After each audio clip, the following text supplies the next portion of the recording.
Hello everyone, welcome to we decodes. तो आज हम लोग full test second text book से एडवांस लेवल वाला उसकी जीएस एनालिसिस करने वाले हैं। मैंने जो मॉक जब दिया था तो उसमें मैंने लास्ट में टॉपिक्स लिख दिए थे कि ये जीएस के कुछ इंपॉर्टेंट टॉपिक्स हैं जो उस मॉक से निकले हैं। तो सबसे पहला जो टॉपिक नोट किया था दैट वाज शेड्यूल ट्राइब्स के आर्टिकल्स, जो इंपॉर्टेंट आर्टिकल्स थे।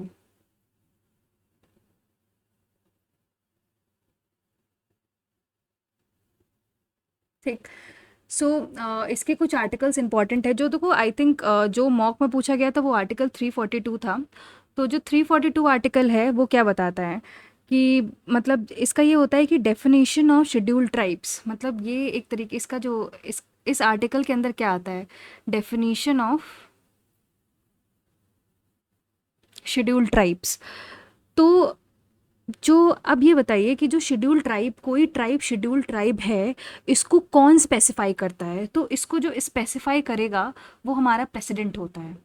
जैसे मान लीजिए कोई ट्राइब निकल के आई है, अब वो शेड्यूल ट्राइब है तो उसको स्पेसिफाई कौन करने वाला है, तो उसको स्पेसिफाई या उसको मान्यता कौन देने वाला है शेड्यूल ट्राइब की, तो दैट इज़ आर प्रेसिडेंट। तो एक ये इसमें इंपॉर्टेंट आर्टिकल था। एक और इसमें एक आई थिंक एक डीपीएसपी का भी एक आर्टिकल होता है, आर्टिकल 46, जो कि बताता है कि मतलब प्रमोशन ऑफ जो एजुकेशनल और इकोनॉमिक इंटरेस्ट हैं माइनॉरिटीज़ को लेकर।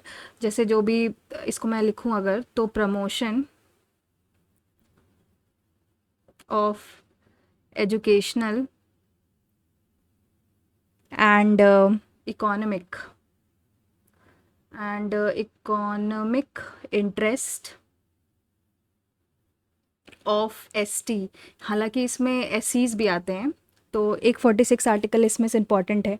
एक और आर्टिकल होता है, आई थिंक 330 होता है, जो ये बताता है कि लोकसभा में मतलब reservation of seats of ST in Lok Sabha, reservation of seats of ST in Lok Sabha. बस यही तीन कुछ इंपॉर्टेंट आर्टिकल्स हैं इसमें।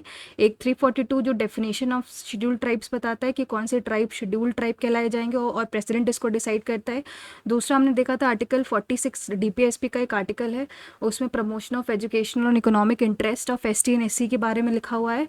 और तीसरा हमारा आर्टिकल है आर्टिकल 330, जो कि reservation of seats of ST, schedule tribes की जो सीट्स हैं उसको रिजर्व, लोकसभा में कौन कितनी सीट्स रिजर्व हैं, वो आर्टिकल 330 के अंडर कहता है। ठीक है। नेक्स्ट देखते हैं हम लोग। नेक्स्ट नेक्स्ट टॉपिक जो था वो क्या था? नेक्स्ट टॉपिक था हमारा ग्रासलैंड्स। अब ये बहुत इंपॉर्टेंट है, स्टैटिक जीके का क्वेश्चन है, वर्ल्ड ज्योग्राफी का। अब देखते हैं ग्रासलैंड्स जो है, मतलब मैं इसमें से जो जिन ग्रासलैंड्स को बोलते क्या क्या हैं किन पर्टिकुलर कंट्रीज़ में, वो डिस्कस करूँगी, नॉट व्हाट आर ग्रासलैंड्स और समथिंग। पेन चेंज करते हैं, ब्लैक से लिखते हैं। तो सबसे पहले नॉर्थ अमेरिका में इसको क्या बोलते हैं? ग्रासलैंड जो है वो नॉर्थ अमेरिका में इसको बोलते हैं प्रेरीज। ठीक है। और साउथ अमेरिका में क्या बोलते हैं? साउथ अमेरिका में बोलते हैं पैम्पास। अफ्रीका में क्या बोलते हैं? अफ्रीका में बोलते हैं सवानास। सवाना डेजर्ट भी है अफ्रीका में, अगर आपको याद उससे अगर हो जाए। और अफ्रीका में, और जैसे साउथ अफ्रीका में क्या होता है, साउथ अफ्रीका में, अफ्रीका के अंदर ही साउथ अफ्रीका भी आता है, तो साउथ अफ्रीका में इसको वेल्ट्स बोलते हैं। एशिया में क्या बोलते हैं इसको? एशिया में हम लोग बोलते हैं स्टेपीज।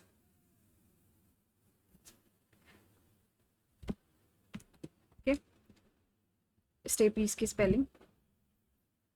हम्म। ये स्टेपीज।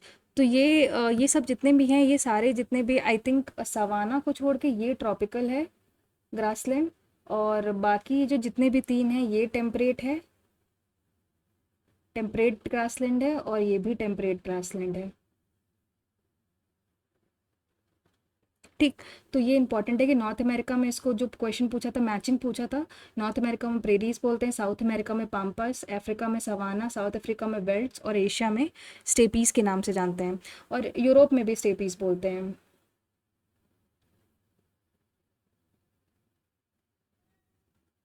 ठीक है, स्टेपीज। और ये तीनों ही ट्रॉपिकल हैं। और इसकी जो जैसे इसको आपको बार बार याद करने की ट्रिक क्या है, इसको अब जितना ज़्यादा आप मेमोराइज कर लीजिए, तो याद कर लीजिए कि नॉर्थ अमेरिका के लोग प्रे करते हैं, साउथ अमेरिका की साउथ में एस आता है स्टार्टिंग में तो आखिरी में ऐसे, अफ्रीका का डेजर्ट सवाना डेजर्ट है तो सहारा डेजर्ट सवाना डेजर्ट एक जैसा साउंड कर रहा है, तो अफ्रीका का सवाना है। एशिया का स्टेपीज़ है, एशिया का स्टेपीज़ है, और ऑस्ट्रेलिया का भी तो था, ऑस्ट्रेलिया एक और है सर, ऑस्ट्रेलिया, ऑस्ट्रेलिया में क्या बोलते हैं, डाउन्स बोलते हैं, ऑस्ट्रेलिया में क्या बोलते हैं, डाउन्स बोलते हैं।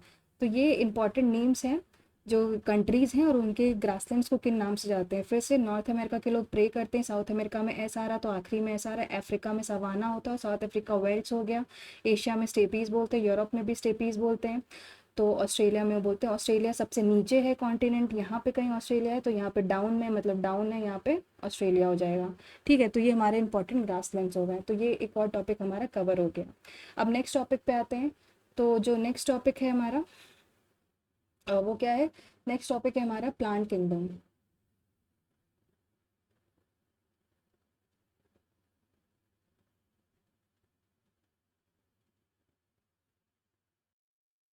तो जो प्लांट किंगडम है, एक काम करते हैं इसको बीच में लिखते हैं, ये जैसे ये हमारा प्लांट है, प्लांट किंगडम है।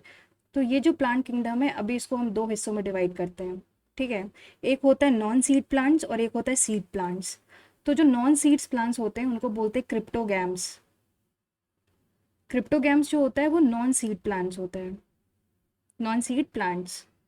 ठीक, और दूसरा जो होता है फेनिरोग्राम्स बोलते हैं इसको, दैट इज सीड प्लांट्स।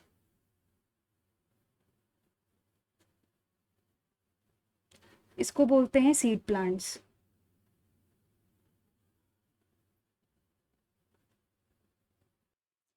तो ये जो क्रिप्टोगैम्स है that is non seed plants, again ये दो हिस्सों में डिवाइड होता है। वन इज थैलोफाइटा, अब स्पेलिंग सही है कि नहीं ये मुझे नहीं पता, दैट इज ब्रायोफाइटा। ठीक, थैलोफाइटा थाली की तरह फैले होते हैं, एंड ब्रायोफाइटा। और जो फेनिनोग्राम्स है ये दो पार्ट में डिवाइड होता है। इसको बोलते हैं जिम्नोस्पर्म, और और होता है एंजियोस्पर्म। ठीक, अब बचा ये जो एंजियोस्पर्म है। ठीक, हाँ, जो जो ब्रायोफाइटा है अगेन डिवाइड होता है इसमें, इसको बोलते हैं टेरिडोफाइटा।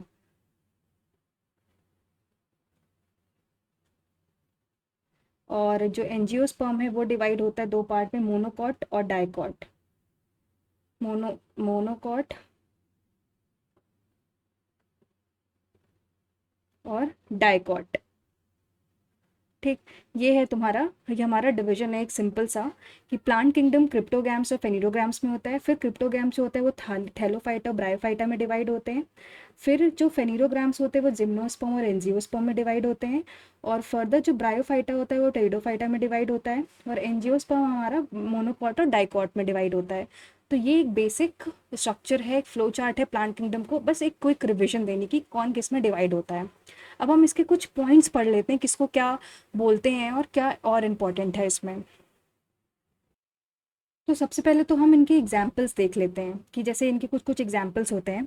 जैसे कि थैलोफाइटा, इसको एल्गी भी बोलते हैं। ठीक है, इनको एल्गी की बोलते हैं। इनके एग्जाम्पल्स क्या क्या हो गए, तो जैसे इसके एग्जाम्पल हो गए तुम्हारे क्लमाइडोमोनस, एक होता है क्लमाइडोमोनस। ठीक है, स्पाइरोगायरा हो गया, स्पाइरोगायरा हो गया, और उल्वा हो गया। ये इसके एग्जाम्पल हैं। ब्रायोफाइटा के एग्जाम्पल क्या होंगे, इसको ऐसे अगर देखें तो मोस हो गया, इसको हम लोग फ्यूनेरिया भी बोलते हैं। और लिवरवोर्ट हो गया, इसको रिंकिया मतलब रिकिया भी बोलते हैं, रिंकिया से याद कर लो। और मर्चेंटिया, रिंकिया लिवरवोर्ट को रिंकिया मर्चेंटिया बोलते हैं, TIA। ठीक, तो ये हमारा हो गया मतलब ये बेसिकली ब्रायोफाइट का एग्जाम्पल है। This is not of pteridophyte, मतलब टेरिडोफाइटा में नहीं है, ये ब्रायोफाइट का एग्जाम्पल है। मैं इसको एक काम करती हूँ, ये इसका एग्जाम्पल है। इसको कैसे लिख लें, ऐसे आप समझ जाओ कि ये किसका एग्जाम्पल है, ये इसका एग्जाम्पल है। ठीक, ये इनका एग्जाम्पल था। टेरिडोफाइटा के एग्जाम्पल क्या क्या होते हैं? टेरिडोफाइटा के एग्जाम्पल हो गए जैसे फर्न हो गया, ठीक, मार्सेलिया हो गया, ये हो गया टेरिडोफाइटा का एग्जाम्पल। जिम्नोस्पर्म का एग्जाम्पल कौन कौन से हो गए? जिम्नोस्पर्म में होता है नेकेड सीड, यानी ये काइकस हो गया, स्पेलिंग क्या थी, CYCAS, पाइनस हो गया। और ये एग्जाम्पल जिम्नोस्पर्म, और मुझे याद नहीं आ रहा है। एंजियोस्पर्म में एग्जाम्पल क्या क्या हो गए? एंजियोस्पर्म में वही हो गया, राइस हो गया, राइस हो गया, वीट हो गया, और मैंगो हो गया। तो ये कुछ एंजियोस्पर्म के एग्जाम्पल्स हैं, ठीक है। और अभी हम अब देख लेते हैं कुछ वन वन पॉइंट्स टाइप के जो कि इम्पोर्टेंट है, जैसे वन लाइनर समझ लो। तो प्लांट किंगडम का सबसे पहले तो ये बताइए, एम्फीबियन ब्रायोफाइटा को क्या बोलते हैं?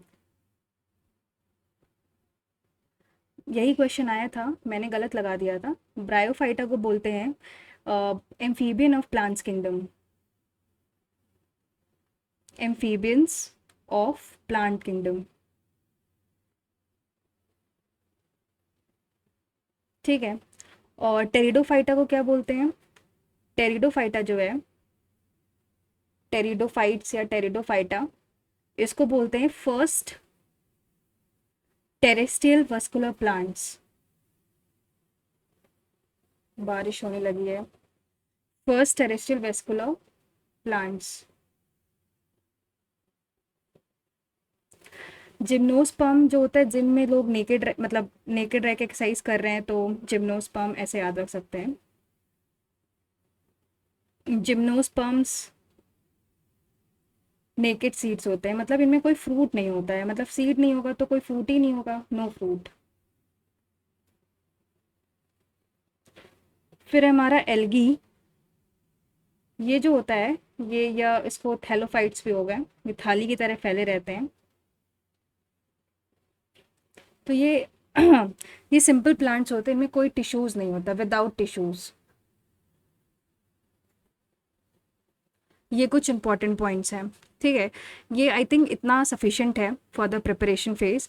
और हमने मोनोकॉट और डाइकॉट में अगर देखेंगे तो मोनोकॉट का मतलब होता है एक, इसका मतलब होता है एक कॉटिलेडन है, और इसका मतलब होता है दो कॉटिलेडन है। एग्जाम्पल हो गया जैसे मोनोकॉट का वीट हो गया, मेज हो गया, और इसका एग्जाम्पल मैंगो हो गया, और रोज़ हो गया। तो ये कुछ एग्जाम्पल्स हो गए। तो आई थिंक इतना सफिशिएंट है प्लांट किंगडम को रिवाइज करने के लिए। फिर से देख लेते हैं, जो प्लांट किंगडम है वो दो पार्ट्स में डिवाइड है, क्रिप्टोगैम्स नॉन सीड प्लांट्स और फेनिरोग्राम सीड प्लांट्स होते हैं। क्रिप्टोगैम्स अगेन दो पार्ट में डिवाइड है, थैलोफाइटा और ब्रायोफाइटा। ब्रायोफाइटा को फिर से डिवाइड करते हैं हम लोग टेरिडोफाइटा में। फिर जिम्नोस, फिर जो फेनिरोग्राम्स है वो दो पार्ट में डिवाइड है, जिम्नोस्पर्म और एंजियोस्पर्म। और फर्दर एंजियोस्पर्म डिवाइडेड है मोनोकॉट और डाइकॉट में। और ये कुछ इसके इंपॉर्टेंट पॉइंट्स हैं कि किसको क्या बोलते हैं। ब्रायोफाइट्स को एम्फीबियन ऑफ प्लांट किंगडम बोलते हैं, टेरिडोफाइट को फर्स्ट टेरेस्ट्रियल वेस्कुलर प्लांट्स बोलते हैं। जिम्नोस्पर्म क्या होता है, इनकी नेकेड सीड्स होती हैं। और एल्गी या थैलोफाइट्स क्या होते हैं, इनमें कोई टिश्यूज़ नहीं होता है। तो ये था हमारा प्लांट किंगडम का एक जिस्ट। सो अब मिलते मतलब अब डिस्कस करते हैं नेक्स्ट टॉपिक को। तो हमारा नेक्स्ट टॉपिक यानी फोर्थ है, that is Indira Gandhi handicapped pension scheme. Indira Gandhi handicapped pension scheme.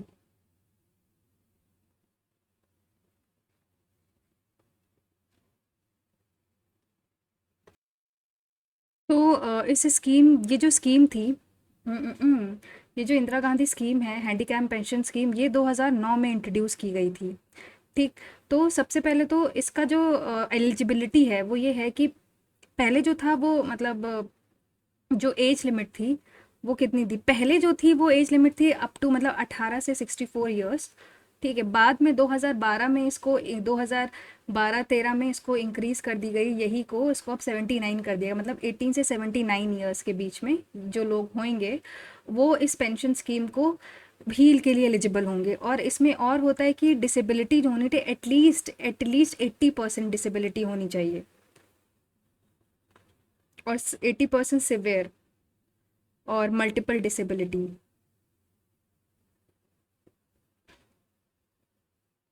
Disability होनी चाहिए। और इकोनॉमिक स्टेटस मतलब, और सबसे पहले तो इनका जो इकोनॉमिक स्टेटस होना चाहिए मतलब बिलो बीपीएल के नीचे, बिलो पॉवर्टी लाइन के होने चाहिए। तो ये कुछ क्राइटेरियाज हैं जो इंपॉर्टेंट है। इसमें यही पूछा गया था, एज पूछी गई थी क्वेश्चन में। तो सबसे पहले तो ये स्कीम 2009 में आई थी। एज लिमिट इसकी 18 से 79 ईयर्स है। पहले 64 तक थी, बाद में इसको 79 ईयर्स एक्सटेंड कर दिया गया। और एक और कहीं मतलब एटलीस्ट 80% सिवियर और मल्टीपल डिसेबिलिटी होनी चाहिए। और जो भी अप्लाई करेगा वो बिलो पॉवर्टी लाइन का होना चाहिए। तो ये कुछ इंपॉर्टेंट पॉइंट्स थे इसमें। और बाकी आई डोंट थिंक कुछ ज़्यादा, मतलब ये जो डिपेंड करता है, ये जो स्कीम है वो हर पर्टिकुलर स्टेट बाय स्टेट बदलती रहती है। मतलब इस स्कीम के जो एलिजिबिलिटी है वो बदलते ही रहते हैं। तो पर जो मुख्य जो एलिजिबिलिटी है वो यही है। बाकी स्टेट बाय स्टेट तो अपना चेंज होता रहता है। ठीक। सो नेक्स्ट टॉपिक पे आते हैं। सो हमारा नेक्स्ट टॉपिक क्या है? वाई इज नॉट कलर, हाँ। तो नेक्स्ट कौन सा नंबर है? फोर्थ था ना, ये फिफ्थ। तो फिफ्थ नंबर है, हमें अब अंडमान और निकोबार आइलैंड्स को जो सेपरेट करने वाले जो चैनल्स होते हैं, डिग्री 10 डिग्री 9 डिग्री, अब वो देखते हैं वो बेसिकली क्या है। तो अगर मैं एक काम करती हूँ, अंडमान का ऐसे रैंडमली मेरी ड्राइंग को अगर अवॉइड करें, मैप बनाते हैं कि मतलब ऐसे ऐसे ऐसे ये है कुछ, और ये है, और ये ऐसे मतलब मान लेते हैं कुछ है। तो सबसे पहले ये तुम्हारा जो है वो नॉर्थ अंडमान अगर है, इसको बोलते हैं नॉर्थ नॉर्थ अंडमान। ठीक, ये तुम्हारा हो गया मिडिल, और ये है हमारा लोअर, और ये है साउथ अंडमान, और ये है लिटिल अंडमान। ऐसे मार्क कर लेते हैं। और इसको बोलते हैं कार निकोबार। ये है हमारा कार निकोबार। और ये हमारा लिटिल निकोबार।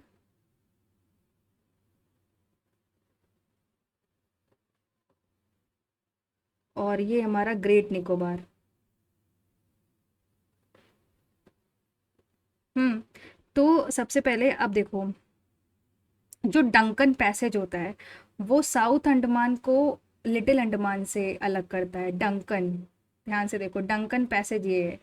साउथ को लिटिल से अलग करने वाला जो होता है उसको बोलते हैं, साउथ अंडमान और लिटिल अंडमान को जो सेपरेट करेगा वो डंकन पैसेज है। ठीक। लिटिल अंडमान और कार निकोबार को सेपरेट करने वाला हमारा 10 डिग्री चैनल है। ठीक है। लिटिल अंडमान और कार निकोबार को सेपरेट करने वाला 10 डिग्री चैनल है। साउथ को लिटिल से डंकन पैसेज करता है, लिटिल को कार निकोबार से 10 डिग्री चैनल करता है। ठीक है, ये बहुत इंपॉर्टेंट है। हम इसको डंकन पैसेज को कुछ और किसी और चीज़ से रिलेट करने लगते हैं, विच इज़ रॉन्ग। तो फिर से याद रखिए, साउथ को लिटिल से अलग अगर करेगा तो दैट इज़ योर हम डंकन पैसेज। और लिटिल को कार निकोबार से अलग करने का काम किसका है? 10 डिग्री चैनल का।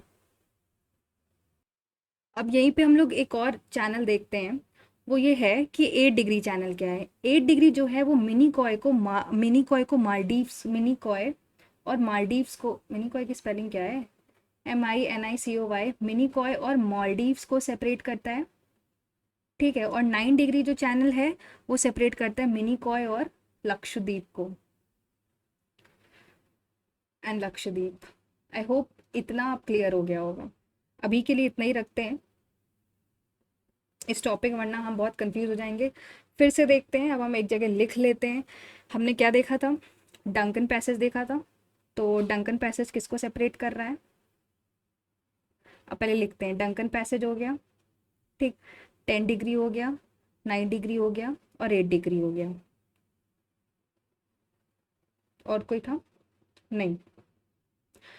तो सबसे पहले ये जो डंकन है वो साउथ अंडमान को लिटिल अंडमान से सेपरेट कर रहा है।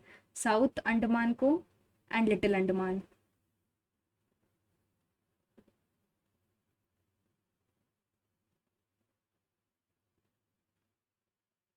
10 डिग्री चैनल जो है वो लिटिल अंडमान को कार निकोबार से, और अगर क्वेश्चन आ जाए अंडमान को कार निकोबार से कौन सेपरेट कर रहा है, तो that is 10 degree, little Andaman and car Nicobar.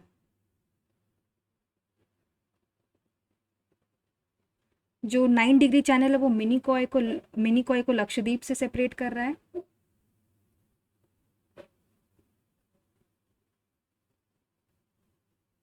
और जो 8 डिग्री चैनल है वो मिनी कॉय को मालदीव से सेपरेट कर रहा है, लक्षद्वीप है ये।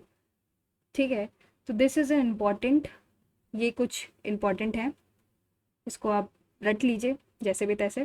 तो ये है ये, और डायग्राम अगर अगर ध्यान रहे तो उससे भी आप याद कर सकते हैं। तो इतना था हमारा चैनल्स में। ठीक है, अब नेक्स्ट टॉपिक पे देखते हैं। नेक्स्ट टॉपिक है हमारा रिवोल्ट ऑफ 1857, 1897 की क्रांति यानी सिपॉय म्यूटिनी। अगर ब्रीफली लिखें, 1857।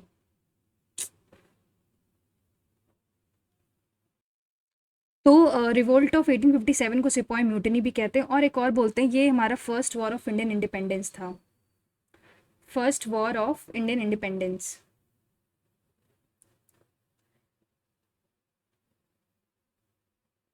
तो इसकी डेट अगर याद रखोगे तो डेट क्या है हमारी, 10 मई 1857, 10 मई 1897 को हुआ था ये। और प्लेस क्या थी इसकी, मेरठ थी। और इसको मतलब एक रीज़न क्या था, सबसे पहले तो इसका जो रीज़न था वो यही था कि ग्रीस्ड कार्ट्रिजेस थे, उसको पिग लैडर और काऊ के फैट से ग्रीस किया गया था। तो एक तरीके से हिंदू और मुस्लिम दोनों में इसने रिवोल्ट ले आया था, because that is not acceptable in both the religion. तो इसलिए इसके खिलाफ विरोध हुआ था, मतलब इसके खिलाफ विरोध हुआ था, तो सिपॉय म्यूटिनी आई थी। तो पॉलिटिकल कॉजेज़ अगर देखोगे तो जो कुछ पॉलिटिकल कॉज थे वो ये था कि डॉक्ट्रिन ऑफ लैप्स एक रीज़न था, जो कि वो क्या नाम था उसका, डलहौजी लेके आया था। जैसे पॉलिटिकल कॉज क्या क्या थे, डॉक्ट्रिन ऑफ लैप्स था, ऐसे लिख लो। कॉजेज़ क्या क्या थे, कॉजेज़ उसके पॉलिटिकल कॉज देखोगे तो डॉक्ट्रिन ऑफ लैप्स हो गया। डॉक्ट्रिन ऑफ लैप्स डलहौजी लेके आया था, जो डॉक्ट्रिन ऑफ लैप्स, जिसकी वजह से जो एनेक्स कर लिए झांसी सतारा जैसे डिस्ट्रिक्ट उसने एनेक्स कर लिए थे। ठीक, अवध का एनेक्सेशन हो गया, एनेक्सेशन ऑफ अवध, जिसने एक स्टेटमेंट भी डलहौजी ने पास किया था कि ये अवध एक मुंह में चेरी की तरह है, ऐसा कुछ करके एक स्टेटमेंट भी था, एनेक्सेशन ऑफ अवध। हुँ, और ठीक है, और मतलब एक तो ये बता ही गए थे कि यूज़ ऑफ ग्रीस्ड कार्टरिजेज़ हो गया, use of greased cartridges, use of greased cartridges with cow और एंड पिग फैट। ठीक, ये हो गया। और ये तो हो गया, मतलब ये तो एक तरीके से इमीडिएट कॉज था, ये वाला इमीडिएट कॉज था, ये पॉलिटिकल कॉज हो गया और इकोनॉमिक कॉज भी था। तो अब जो जो मेजर लीडर्स, कुछ लीडर्स बन के आए थे, हम नेक्स्ट पेज में लिख लेते हैं मेजर लीडर्स। तो जैसे दिल्ली से किसने, कौन लीडर था, दिल्ली से हमारे थे बहादुर शाह जफ़र, ये एक तरीके से सिंबॉलिक लीडर थे, बहादुर शाह जफ़र। और कानपुर से तो हमारे हमारे कानपुर से नाना साहेब, नाना साहेब बहुत तांते तोपे थे। हमारे झांसी से कौन थे, हमारे झांसी से रानी लक्ष्मीबाई जी थी।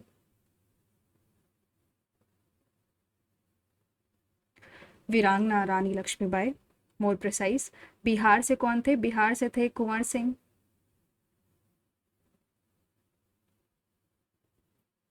लखनऊ से बेगम हजरत महल,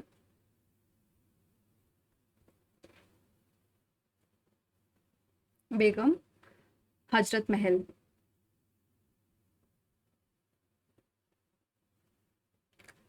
और बरेली, बरेली भी था ना, हाँ बरेली, बरेली से कौन थे, बरेली बरेली बरेली कौन थे, I think Khan Bahadur Khan, Khan Bahadur something, Khan Bahadur Khan थे।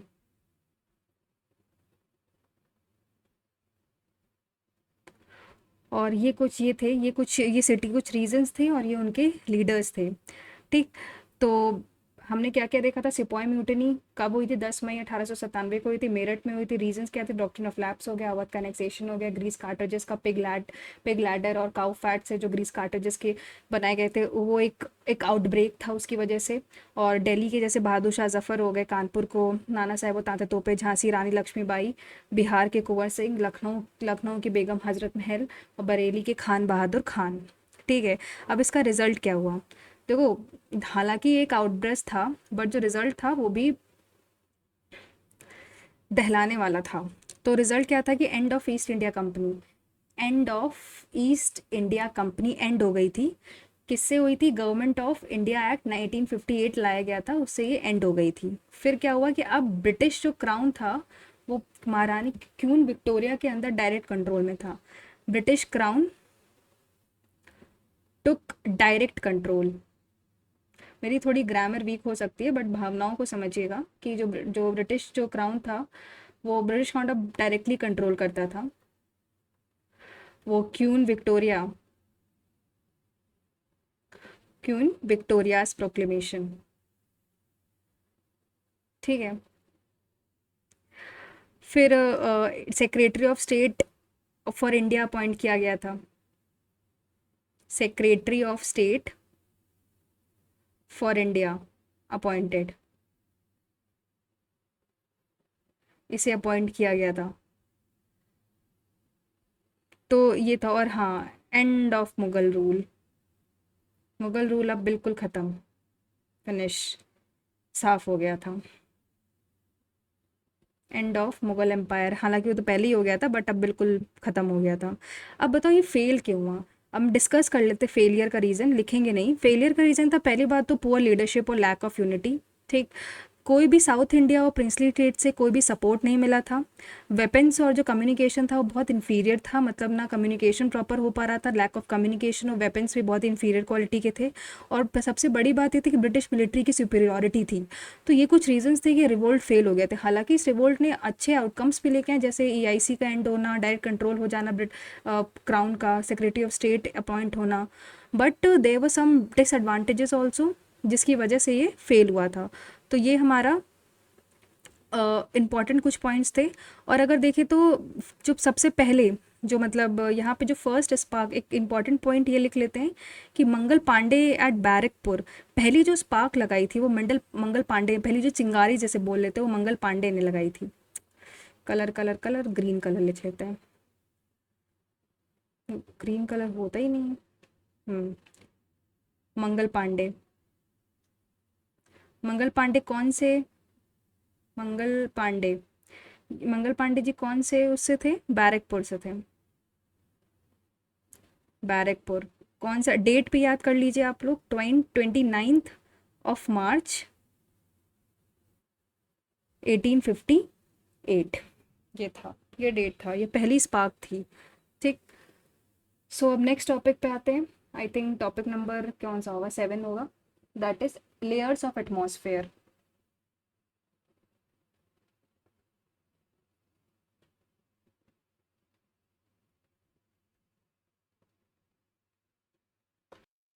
तो इसमें अब चार्ट देखते हैं। तो सबसे पहली लेयर है जहाँ पे वेदर होता है, नीचे से बनाते हैं ना। तो सबसे पहली लेयर है ट्रोपोस्फेयर। ट्रोपोस्फेयर, थोड़ा सा इधर लिख लेते हैं, ट्रोपोस्फेयर है। तो जो ट्रोपोस्फेयर है वो हमारा जो इसका जो, अगर मैं 0 से 12 किलोमीटर की इसकी एल्टीट्यूड है, ठीक है, एवरेज है 12 किलोमीटर से इसका एवरेज है। ठीक, अब इसका एक इम्पॉर्टेंट पॉइंट होता है, पहले एक काम करते हैं, सारी लेयर्स लिख लेते हैं फिर उसके बाद एक एक करके डिस्कस कर लेंगे लेयर्स के बारे में। तो पहले ट्रोपोस्फेयर है, फिर उसके बाद हमारी आती है स्ट्रेटोस्फेयर, या एक काम करते हैं अलग अलग कलर से ही लिखते हैं। स्ट्रेटोस्फेयर, थोड़ा सा स्ट्रेटोस्फेयर आती है। ठीक, स्ट्रेटोस्फेयर ये होती है हमारी लगभग 12 से लेकर 12 से आई थिंक 50 होती है, नहीं थी, आई थिंक 12 से 50 किलोमीटर। ठीक। फिर उसके ऊपर आती है हमारी मीजोस्फेयर, ये कुछ, ठीक, मीजोस्फेयर की 50 से कुछ 80 होती है। फिर उसके ऊपर आती है थर्मोस्फेयर, ये कुछ 80 से 500 प्लस। और फिर उसके सबसे ऊपर आती है एक्सोस्फेयर।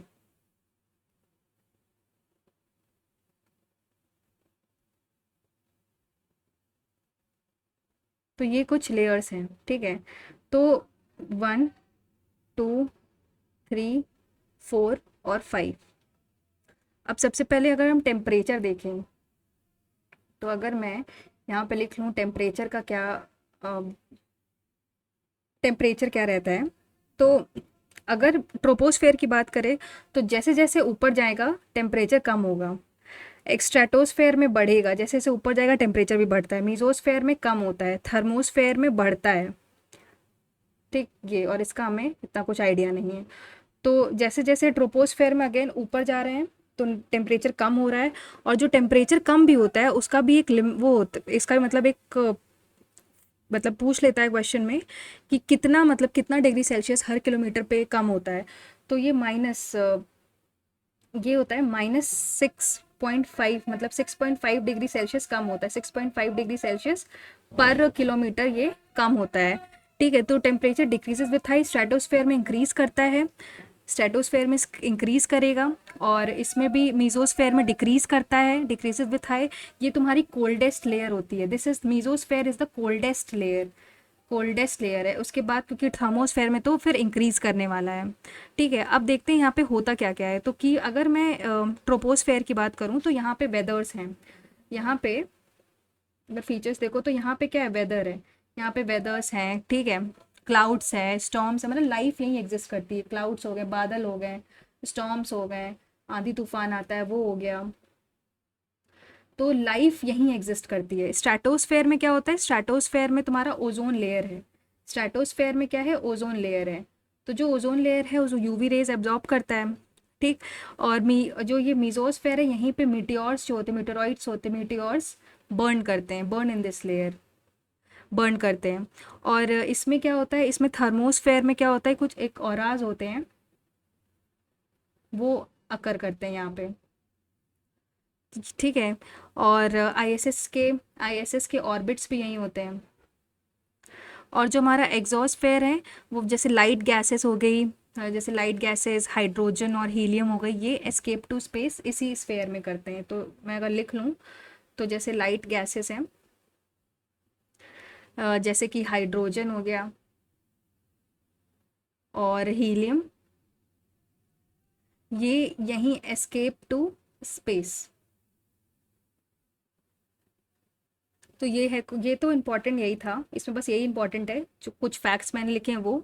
और एक और चीज़ इम्पॉर्टेंट है स्ट्रेटोस्फेयर की, कि यहाँ पे जेट, जो अगर क्वेश्चन पूछ लेता है कि जो जेट जेट प्लेन्स हैं, जेट एयरक्राफ्ट है, वो कहाँ पे फ्लाई करता है, तो यहाँ पे जो है वो जेट एयरक्राफ्ट फ्लाई करता है। जेट एयर, एक काम करते हैं यहाँ लिख लेते हैं, जेट एयरक्राफ्ट,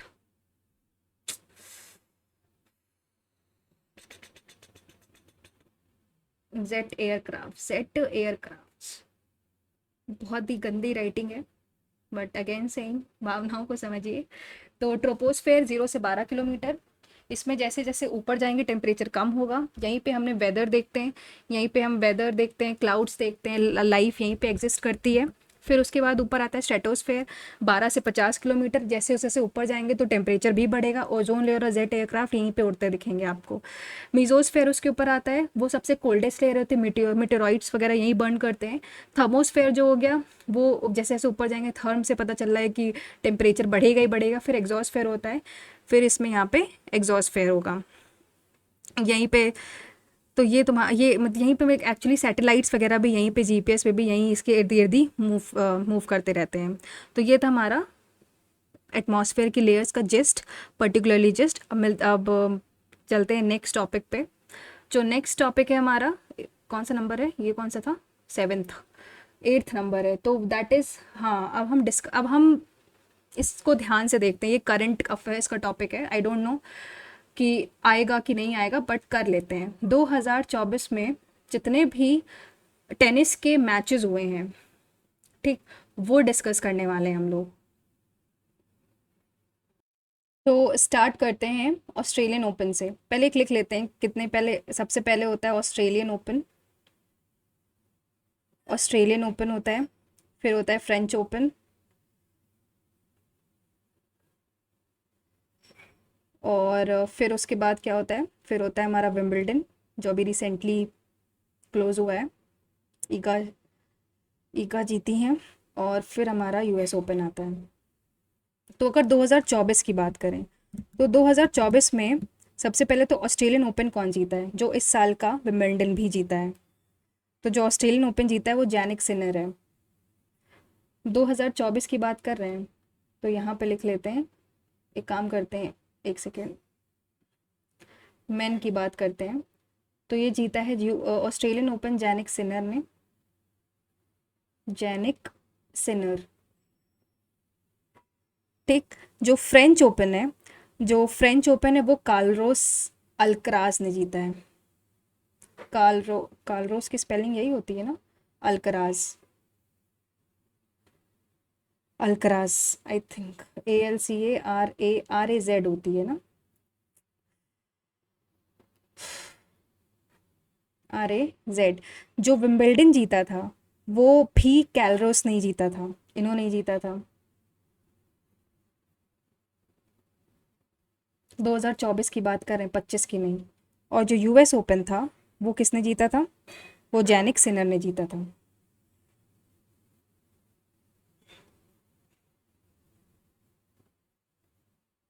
ठीक, विमेन देखते हैं अब।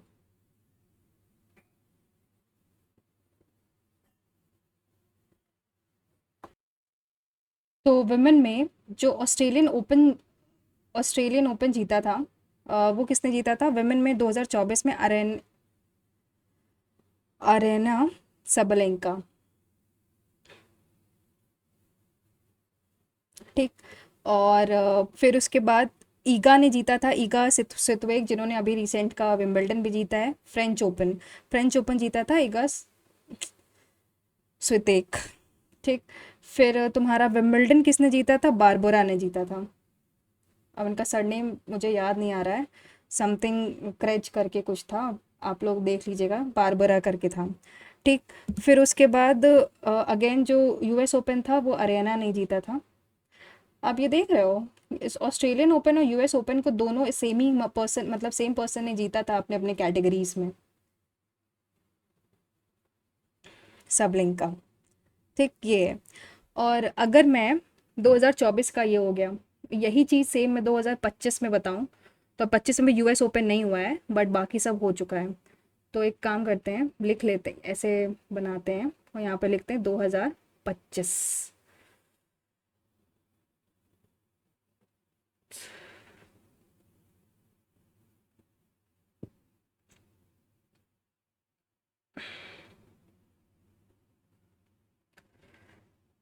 तो ऑस्ट्रेलियन ओपन किसने जीता है, और फ्रेंच। तो 2025 में मेल फीमेल पहले देखते हैं। तो जो ऑस्ट्रेलियन ओपन जीता है वो किसने जीता है, ऑस्ट्रेलियन ओपन जीता है मेडिसन कीज ने, ठीक है। फ्रेंच ओपन किसने जीता है, कोको गॉफ ने, GAUFF। और विंबलडन अभी अभी रिसेंटली हुआ है, तो इका स्वितेक ने जीता है, ठीक। ये 2025 की है, ये medicine, I think medicine keys है ये नाम, मुझे आई थिंक कीज ही है, इनका आंसर की ही है। और अगर मैं मेल की बात करूं तो ऑस्ट्रेलियन ओपन जीता है इस साल का जैनिक सिनर ने, विंबलडन में इन्होंने ही जीता है, और अभी यूएस ओपन हुआ नहीं है, तो इसको एक काम करते हैं, हटा ही देते हैं, जैनिक सिनर। फ्रेंच ओपन किसने जीता है, फ्रेंच ओपन जीता था कार्लोस अल्कराज ने। बहुत ही यही सब नाम आ रहे हैं, अब ये देख सकते हैं ना, 24 में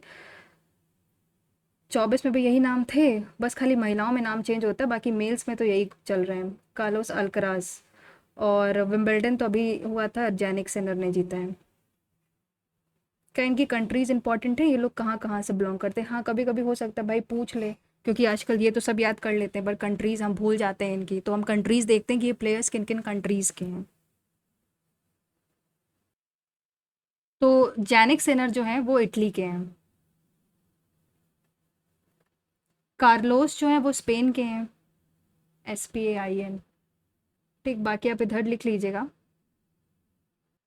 जो अरेना सेबलेंका हैं ये बेलारूस की हैं। ईगा जो है वो पोलैंड की हैं। अरेनका बेलारूस की हैं, ईगा पोलैंड की है, Jannik Sinner Italy Spain, Alcaraz काल्वा स्पेन के हैं। जो बारबोरा है वो चेच रिपब्लिक की हैं। स्पेलिंग क्या होती है? आई थिंक यही होती है, चेच रिपब्लिक की। और कौन बचा? Coco Gauff. तो ये हमारी अमेरिका की हैं, US की हैं। जो मेडिसिन कीज़ हैं, जिन्होंने अभी इस साल का ऑस्ट्रेलियन ओपन जीता है, ये हमारी अमेरिकन, ये भी अमेरिका की हैं। तो ये इंपॉर्टेंट है इनके कंट्रीज, बस इतना ही 2024 का याद होना चाहिए और 25 का याद होना चाहिए। रिवाइज करते हैं फिर से। ऑस्ट्रेलियन ओपन जैनिक सिनर ने जीता था, और US ओपन भी जैनिक सिनर ने जीता है। ठीक। और फ्रेंच ओपन जो है, फ्रेंच ओपन ऑफ विंबलडन, दोनों कार्लोस अल्कराज ने जीता 2024 का। और वुमेन में देखें तो अरियाना सबलेंका बेलारूस की हैं, उन्होंने ऑस्ट्रेलियन ओपन जीता था, और एंड में US ओपन भी इन्होंने ही जीता था। फिर फ्रेंच ओपन में ईगा ने जीता था फ्रेंच, और बारबोरा ने जीता था विंबलडन। और अभी की बात करें, 2025 में जो विमेन में ऑस्ट्रेलियन ओपन जीता है मेडिसन कीज ने, फ्रेंच ओपन कोको गॉफ ने जीता है, और ईगा जो कि पोलैंड की हैं, इन्होंने जीता है, पोलिश प्लेयर है ये, पोलैंड, इन्होंने जीता है विंबलडन। तो ये था इसका टॉपिक, ये हमने सारे US ओपन कवर कर लिए हैं। तो आई होप आएगा तो 2024-25 से ही आएगा होपफुली। अब नेक्स्ट देखते हैं। नेक्स्ट है 9th नंबर, वो है हमारा विजयनगर। बड़ा टॉपिक है ये, विजयनगर, विजयनगर एम्पायर बेसिकली। तो विजयनगर में सबसे पहले तो ये कब फाउंड हुआ था? तो ये 1336 AD में फाउंड हुआ था। इसकी जो कैपिटल है, इसकी कैपिटल थी विजयनगर की हम्पी, कर्नाटका में हम्पी कैपिटल थी। और ये जो था ये लोकेटेड कहाँ था? On the banks of Tungabhadra नदी के किनारे सिचुएटेड था ये। तुंगभद्रा रिवर हो गया। ठीक। और इसके जो फाउंडर थे वो हरिहर और बुक्का थे, संगम डायनेस्टी के। पहले ये क्या हुआ करते थे, पहले ये तुम्हारे ककातियास के ऑफिसर्स थे, बाद में ये कन्वर्ट हो गए हिंदू में, और इन्होंने फिर एक अपनी नई डायनेस्टी स्टार्ट करी, संगम डायनेस्टी। और फिर वहीं से विजयनगर एम्पायर आया, हरिहर और बुक्का, इन्होंने विजयनगर एम्पायर की स्थापना करी थी। तो अब जो इसकी डायनेस्टीज़ हैं वो देखते हैं। जैसे जो डायनेस्टीज़ हैं, संगम, सुलुफ, तुलुफ और अराइविडू। तो अगर देखो, संगम, सबसे पहली संगम, फिर सुलुफ, फिर तुलुफ, और फिर आता है अराइविडू। अराइविडू। तो संगम जो होता है वो 1336 से 1485 AD, और सुलुभ जो आएगा, वो जो सुलुभ आता है वो 1485 से 1505 AD, और तुलुफ डायनेस्टी 1505 से 1570 AD, और अंत में अराइविडू जो है बैटल ऑफ तालिकोटा से ख़त्म हो जाता है सब कुछ 1646 AD। ठीक। इसके इंपॉर्टेंट रूलर्स हमने देखे थे, स्टैब्लिश ही किसने किया था? हरिहर और बुक्का ने किया था। हरिहर और एंड बुक्का, हरिहर और बुक्का इनके रूलर्स थे। इनमें अगर देखो तो एक रूलर थे नरसिम्हा सुलुफ करके, इतना कुछ खास इंपॉर्टेंट नहीं है, बट आ जाए तो आप याद रखिएगा। यहाँ के फेमस रूलर हैं KDR, यही इंपॉर्टेंट रूलर हैं विजयनगर एम्पायर के। ठीक। और अब देखते हैं KDR के बारे में। KDR के बारे में देखें अगर, कृष्णदेव राय, इनका नाम है कृष्णदेव राय, कृष्णदेव राय। ये हमारे तुलुप डायनेस्टी के थे, कृष्णदेव राय। इन्होंने रूल किया था 1509 से 1529 AD, और AD।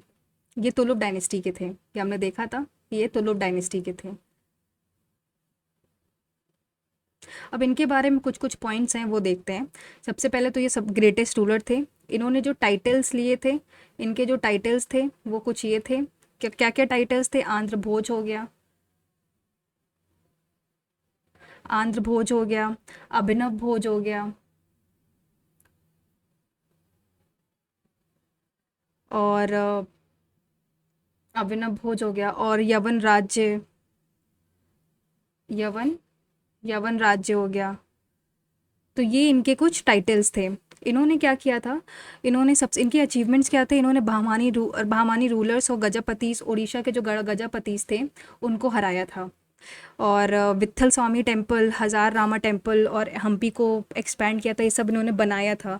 इन्होंने मतलब पोर्तुगीज़ के साथ, मतलब डोमिंगो जो पेस था इन्हीं के टाइम पे, एक एक ट्रैवलर था, डोमिंगो पोस्ट, पोर्तुगीज़ ट्रैवलर था, पोर्तुगल ट्रैवलर। ये पूछेगा कि डोमिंगो पेस किसके राज में आया था, पोर्तुगल ट्रैवलर था, वो केडीआर के समय आया था, जिसका नाम था डोमिंगो पेस। ठीक।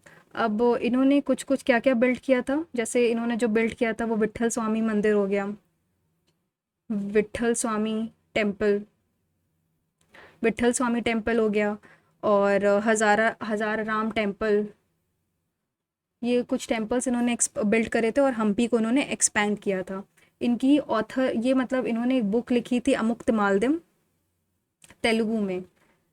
स्पेलिंग क्या थी? अमुक्त माल्यदा, अमुक्त माल्यदा तेलुगु में इन्होंने लिखी थी। ये इनकी एक बुक थी। पैटर्नाइज्ड इन्होंने, हालांकि पैटर्न थे तेलुगु के भी, कन्नड़ के भी, तमिल के भी, संस्कृत लिटरेचर के भी, पर इन्होंने बुक इसमें ये लिखी थी। इन्होंने इनके जो टाइम पे पैटर्नाइज जो पोएट थे, पोएट रहे थे, ठीक है, वो कौन से पैटर्नाइज जो पोएट थे उनका नाम क्या था? पैट्रोनाइज्ड पोएट, इनका नाम था क्या नाम था, हाँ, अल्लासानी, अल्लासानी पेडाना, ये इनका नाम था। फिर ये आई थिंक इतना ही मुझे याद आ रहा है अभी इनके बारे में इम्पोर्टेंट, कि ये किस डायनेस्टी से थे, इनके टाइटल्स क्या थे, इनके टाइम पे डोमिंगो पेस आया था, विट्ठल, इन्होंने टेम्पल्स कौन कौन से बिल्ड करे थे, लिटरेचर टेक्स्ट कौन कौन से, अमुक्त मालदिया हो गई, और पैटर्नाइज पोइट इनके टाइम पे था अल्लाह सानी पेडाना, यही थे। एक फिर इसी विजयनगर एम्पायर में ही एक बैटल आता है जो ख़त्म कर देता है सब कुछ, that is battle of Talikota, battle of Talikota. ये जो बैटल ऑफ तालीकोटा ये कब लड़ा गया था?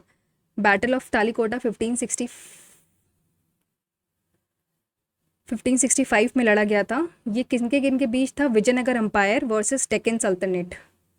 Vijayanagar empire, Vijayanagara empire versus Deccan सल्तनत, डेक्कन क्रॉनिकल, डेक्कन सल्तनट्स हो गए। तो कौन कौन थे उसमें? बीजापुर हो गया, गोलकोंडा, अहमदनगर, बिदर और बेरार, इनके इनके बीच में था डेक्कन सल्तनट्स। ठीक। विजयनगर इसमें कौन हारा था? ये डिफीट, ये हार गए थे, लॉस्ट, ये लॉस्ट हो गए थे। बस यहाँ से डिक्लाइन ख़त्म हो गया, डिक्लाइन आ गया। अगर मैं आर्किटेक्चर, इन्हीं के टाइम के आर्किटेक्चर देख लें अगर, तो आर्किटेक्चर जो था वो कुछ ये था, इनके टाइम पे जो आर्किटेक्चर था वो द्रविडियन स्टाइल था। तो क्यों यूनिक था? द्रविडियन था बट यूनिक था क्योंकि मंडप्स और गोपुराम्स जो थे वो इन्हीं के टाइम पे ही स्टैब देखे गए थे। तो क्या था? हाँ, द्रविडियन, द्रविडियन स्टाइल था।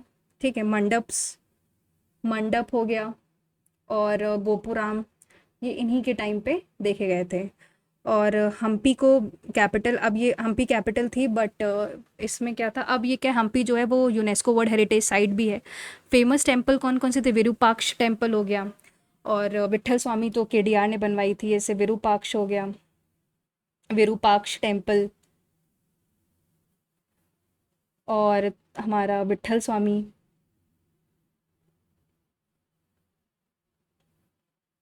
विट्ठल स्वामी टेम्पल हो गया जो कि केडीआर ने बनाया था। तो ये इसके कुछ इंपॉर्टेंट पॉइंट्स हो गए। Empire flourish in South India as a Hindu, मतलब ये जो था वो एम्पायर फ्लरिश्ड हुआ था as a Hindu bulwark against Islamic, मतलब पूरा ये एम्पायर हिंदुज़म पे था। बट फिर भी it's very sad and reality यही है कि इन किंगडम्स के बारे में हम लोग मेंशन नहीं करते बुक्स में, जो कि प्रॉपरली इनको प्रॉपरली पैटर्नाइज करना चाहिए, बिकॉज विजयनगर वॉज एक वेरी वेरी गुड किंगडम। यहाँ पे वुमेन की भी, वुमेन के जो भी स्टेटस था वो काफ़ी अच्छा स्टेटस था यहाँ पे। ठीक है। तो अब क्विक रिविजन करते हैं। विजयनगर की कैपिटल क्या थी? हम्पी। ग्रेटेस्ट किंग कौन थे? केडीआर थे। इन्होंने कौन सी बुक लिखी थी? अमुक्त मालविया। किस में, कौन सी लैंग्वेज थी? तेलुगु में थी। बैटल ऑफ तालीकोटा कब हुआ था? 1565 में हुआ था। किसके किसके बीच में हुआ था? विजयनगर एम्पायर वर्सेस डेक्कन सल्तनत। और कौन इन केडीआर के टाइम पे कौन कोर्ट में आया था? तो वो डोमिंगो पेस आया था। ये कौन, कहाँ से था ये जो डोमिंगो पेस था? ये तुम्हारा पोर्तुगीज से आया था। और जो इसकी कैपिटल हम्पी थी, जो कौन सी नदी के किनारे थी? दैट वाज तुंगभद्रा नदी के किनारे। तो आई थिंक इनके विजयनगर के लिए इतना क्रिस्प सफिशिएंट है रिवीजन का पॉइंट ऑफ व्यू से। अब इस मॉड्यूल का लास्ट टॉपिक क्या है? That is census. हमें ये देखना है कि सेंसस जो है, हम पूरा सेंसस नहीं देखेंगे। सेंसस 2011 में सिर्फ लिटरेसी रेट देखते हैं, कि लिटरेसी रेट के बारे में सिर्फ पढ़ते हैं। बाकी हम लोग जब क्वेश्चंस आएगा तब देखते जाएंगे। तो लिटरेसी रेट के बारे में देखते हैं। तो जो लिटरेसी रेट था, वो हमारा ओवरऑल जो लिटरेसी रेट है वो 74.04% था। तो अगर जेंडर वाइज देखें तो मेल का लिटरेसी रेट था 82.14% और फीमेल का जो लिटरेसी रेट था वो था तुम्हारा 65.46%। इनके बीच का डिफरेंस कितना हुआ? लगभग 16.68% इनके बीच का डिफरेंस हो गया। तो अगर मैं डेकेडल ग्रोथ की बात करें, 2000 मतलब 2001 से 2011 के बीच में कितना ग्रोथ हुआ था? 9.2% का ग्रोथ हुआ था। इन लिटरेसी में 9.2% का ग्रोथ हुआ था। और अगर रैंकिंग देखें, अब यहाँ पे आ जाएगा, हाँ आ जाएगा। तो रैंकिंग देखें तो सबसे पहले रैंक देखते हैं हाईएस्ट। हाईएस्ट देखें तो सबसे पहले आता है केरला, जिसकी थी लगभग 92%, नहीं लगभग, सॉरी 92% नहीं, 93.91%। फिर आता है हमारा सेकंड नंबर पे लक्षद्वीप, जिसकी थी 92.28%। फिर हमारा आता है थर्ड नंबर पे मिज़ोरम, जिसकी है 91.58%। ठीक, ये तो हाईएस्ट हो गया। अब लोएस्ट की बात करोगे तो सबसे पहला आता है हमारा बिहार। ठीक, यहाँ पे कुछ आई थिंक 63.82% थी। फिर सेकंड में आता है अरुणाचल प्रदेश,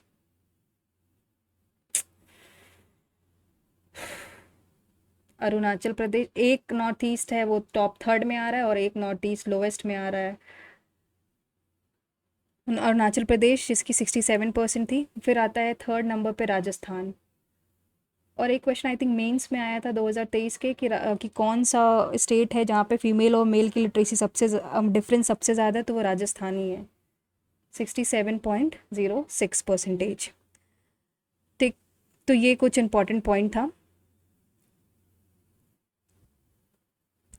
और जैसे मेल और फीमेल लिटरेसी का हाईएस्ट गैप तो हमने देखा था। हाईएस्ट गैप किस में था मेल और फीमेल लिटरेसी में? तो इसी में ही था highest gap. Highest gap between male and female literacy वो इसी स्टेट में देखा गया था। तो this is it for census as per literacy rate. तो आई होप गाइस आपको ये वीडियो पसंद आया होगा। क्रिस्प वीडियो, मैंने कोशिश करी है कि मैं उन्हीं पॉइंट्स को मेंशन करूं जो इम्पोर्टेंट है एग्ज़ाम पर्सपेक्टिव से। And thank you guys for watching the video. And अगर आपको ये वीडियो पसंद आई हो, so please do comment in the comment section for the, और मतलब कि इसमें मुझे क्या और इम्प्रूव करना चाहिए एंड क्या। और अगर आपको पीडीएफ चाहिए जो कि मैं टेलीग्राम में अपलोड कर दूंगी, अगर आप लोग कहेंगे विथ प्रॉपर नोट्स, क्योंकि ये राइटिंग आई डोंट नो आपको समझ में आएगी कि नहीं आएगी, तो मैं कोशिश करूँगी कि प्रॉपर हैंड राइटिंग में एक नोट्स बनाकर आपसे शेयर कर दूँ, सो दैट रिविजन पर्सपेक्टिव के लिए ईजी हो जाएगा। तो please do mention the comment section, तो उसी के according I will be acting it. So thank you guys for watching the video. मिलते हैं नेक्स्ट एनालिसिस में। Till then take care and stay safe and all the very best for your exams.